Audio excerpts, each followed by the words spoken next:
Corporate ಆಗಬೇಕು ಅಂತ ಈತ ಕನಸು ಕಂಡಿದ್ದ. ಆದರೆ ಈಗ ಕಂಬಿ ಹಿಂದೆ ನಿಂತಿದ್ದಾನೆ.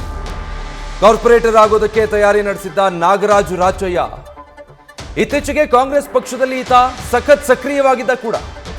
ಕಾರ್ಪೊರೇಟ್ ಆಗಬೇಕು ನಾನು ಅಂತ ಓಡಾಡ್ತಾ ಇದ್ದ, ಬಹಳ ಆಕ್ಟಿವ್ ಆಗಿದ್ದ. ಮೈಸೂರು ಪಾಲಿಕೆ 21ನೇ ವಾರ್ಡ್ನಿಂದ ಸ್ಪರ್ಧಿಸೋದಕ್ಕೆ ತಯಾರಿ ನಡೆಸಿಕೊಂಡಿದ್ದ. ಸದ್ಯ ರೇಣುಕಾಸ್ವಾಮಿ ಕೊಲೆ ಕೇಸ್ನಲ್ಲಿ ನಾಗರಾಜ್ ಅಲಿಯಾಸ್ ನಾಗ ಅರೆಸ್ಟ್ ಆಗಿದ್ದಾನೆ. ಡೀಟೇಲ್ಸ್ ಕೊಡ್ತಾರೆ ರವಿ ಪಾಂಡುಪುರ, ಲೈವ್ ನಲ್ಲಿ ಜಾಯ್ನ್ ಆಗ್ತಾ ಇದ್ದಾರೆ. ರವಿ, ಈಗ ಈತ ಈ ಪ್ರಕರಣದಲ್ಲಿ ಬಹುಶಃ A4 ಅನ್ಸುತ್ತೆ, A11 ನಾಗರಾಜ್ ರಾಚಯ್ಯ ಅಲಿಯಾಸ್ ನಾಗ 21ನೇ ವಾರ್ಡ್ನಿಂದ ಕಾರ್ಪೊರೇಟ್ ಆಗಬೇಕು ಅಂತ ಹೇಳಿ ಕಾಂಗ್ರೆಸ್ನಿಂದ ಆಕ್ಟಿವ್ ಆಗಿ ಮೈಸೂರಿನಲ್ಲಿ ಓಡಾಟ ನಡೆಸ್ತಾ ಇದ್ದ ಅಂತ ಈತನ ಬ್ಯಾಕ್ ಗ್ರೌಂಡ್ ಬಗ್ಗೆ ಏನೆಲ್ಲ ಗೊತ್ತಾಗ್ತಾ ಇದೆ? ವಿಜಯ್, ಈ ನಾಗರಾಜ್ ರಾಚಯ್ಯ ಮೈಸೂರಿನ ರಾಮಕೃಷ್ಣ ನಗರದ ನಿವಾಸಿ. ಆರಂಭದಲ್ಲಿ ಈತ ಸಣ್ಣ ಪುಟ್ಟ ಕೆಲಸವನ್ನ ಮಾಡಿಕೊಂಡು ಮೈಸೂರಿನಲ್ಲಿ ಜೀವನವನ್ನ ಸಾಗಿಸ್ತಾ ಇರ್ತಾನೆ. ಅಂದ್ರೆ ಪೆಟ್ರೋಲ್ ಬಂಕ್ ನಲ್ಲೂ ಕೂಡ ಈತ ಕೆಲಸ ಮಾಡ್ತಾ ಇರ್ತಾನೆ. ಕಳೆದ 16 ವರ್ಷಗಳ ಹಿಂದೆ ಈತ ನಟ ದರ್ಶನ್ ಅವರಿಗೆ ಪರಿಚಯ ಆಗ್ತಾನೆ. ಪರಿಚಯ ಅತ್ಯಾಪ್ತ ಸ್ನೇಹ ಬಳಗ ಕೂಡ ತಿರುಗುತ್ತೆ. ಸದ್ಯ ನಾಗರಾಜ್ ರಾಚಯ್ಯ ದರ್ಶನ್ ಅವರ ಮ್ಯಾನೇಜರ್ ಕೂಡ ಆಗಿದ್ದಾರೆ. ದರ್ಶನ್ ಅವರ ಪ್ರತಿಯೊಂದು ಕಾರ್ಯವೈಖರಿಗಳನ್ನ ಗುರುತು ಮಾಡೋದು ಹಾಗೂ ಆತನ ಎಲ್ಲ ಚಟುವಟಿಕೆಗಳನ್ನ ಗಮನಿಸೋದು ಇದೆ ನಾಗರಾಜ್ ದರ್ಶನ್ ಅವರ ಊಟ ತಿಂಡಿ ವಸತಿ ಹೀಗೆ ಎಲ್ಲ ವಿಚಾರಗಳಲ್ಲೂ ಕೂಡ ಅವರೇ ಪ್ರಮುಖ ಪಾತ್ರಧಾರಿಯಾಗಿ ಕೆಲಸವನ್ನ ಮಾಡ್ತಾರೆ. ಮ್ಯಾನೇಜರ್ ಆಗಿರುವಂತಹ ನಾಗರಾಜ್ ಸದ್ಯ ಇತ್ತೀಚಿನ ದಿನಗಳಲ್ಲಿ ಕಾಂಗ್ರೆಸ್ ಪಕ್ಷದಲ್ಲಿ ಗುರುತಿಸಿಕೊಂಡಿದ್ರು.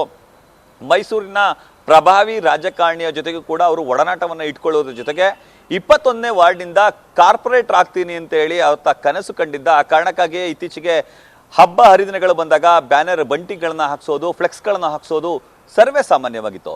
ಇನ್ನಿದ್ರ ಜೊತೆಗೆ ದರ್ಶನ್ ಎಲ್ಲೇ ಹೋದ್ರೂ ಕೂಡ ನಾಗರಾಜ್ ಅವ್ರ ಜೊತೆಲೇ ಇರ್ತಿದ್ರು. ಯಾವುದೇ ಕೆಲಸ ಮಾಡಬೇಕಾದ್ರೂ ಕೂಡ ನಾಗರಾಜ್ ಜೊತೆಲೇ ಇರ್ತಿದ್ರು.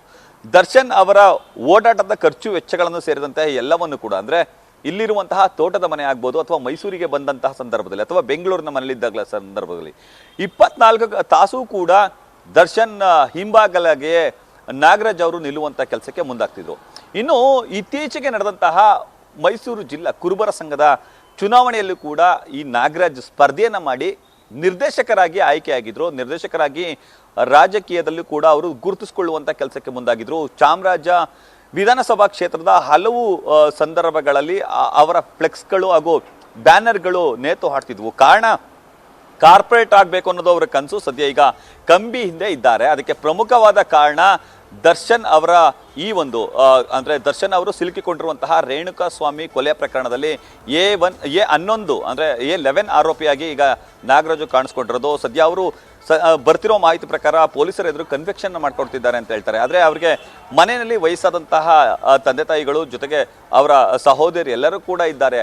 ಇಷ್ಟೆಲ್ಲದರ ನಡುವೆ ಒಂದಷ್ಟು ಒಳ್ಳೆ ಕೆಲಸ ಮಾಡ್ತೀನಿ ಅಂತ ಹೇಳಿ ಬಂದಂತಹ ನಾಗರಾಜ್ ಕೊಲೆ ಪ್ರಕರಣದಲ್ಲಿ ಜೈಲು ಸೇರಿದ್ರು ಮಾತ್ರ ದೊಡ್ಡ ದುರಂತ. Vijay, okay, thank you Ravi.